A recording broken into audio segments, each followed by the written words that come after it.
Kirk Duckwell here with Mastermind, the market your real estate stats update for the Twin Cities area.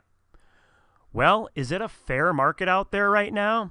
We'll get into that in just 1 second. But first, make sure you click on that subscribe button. We know that knowledge is power, and the more knowledge that you have about our Twin Cities real estate market, the more that you can leverage that to your advantage. So again, click on that subscribe button. And as mentioned in past videos, if you haven't had the chance yet, check out our Twin Cities Real Estate Show. It is airing on Friday mornings, 8:30 on the CW23, or you can find all of our shows at TwinCitiesRealEstateShow.com. Again, that's TwinCitiesRealEstateShow.com. All right, let's dive into the data. Showings per week per listing. Median sale price range, 250 to 500K.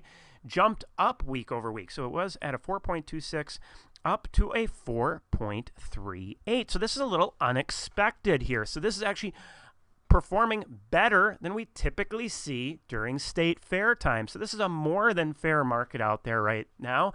Part of that could have to do with the weather last week. More people deciding to get out and look at houses than maybe going on vacation or going to the fair. We can see that in total number of showings as well. So it was at a 4,087 up to a 4,204.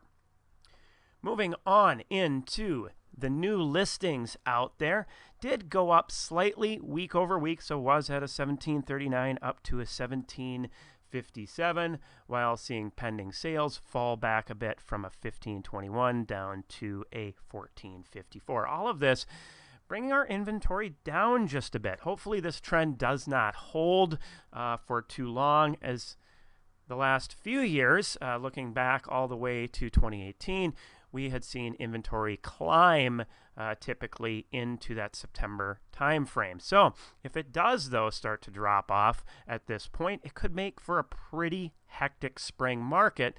So again, if we see that rise, that might help ease that.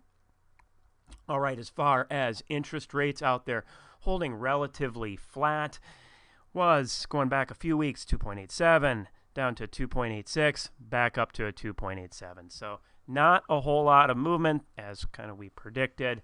Rates staying relatively flat there as well. So where does all of this put our market meter? It is at relatively flat. I keep saying that again and again with the stats this week. Not a whole lot of movement there. Sitting at a 6.79. So it is down just a hair week over week. Looking out, we don't expect much change based on the activity we're seeing for the next 2 to 3 weeks. So we'll see as where those inventory numbers go. Once we get past the Labor Day weekend, will be a good indicator of what our fall market will look like. But for sellers out there, you can kind of expect activity to stay where it's at currently without much change. And for buyers, it's still a pretty decent spot to be in comparison to where we were. And it's a possibility it could get more competitive out there, as we're starting to see with some of that showing activity, maybe people injecting themselves back into the marketplace after experiencing such a crazy market earlier this year. Hopefully you found this information valuable. Take care, be safe, and have a great week.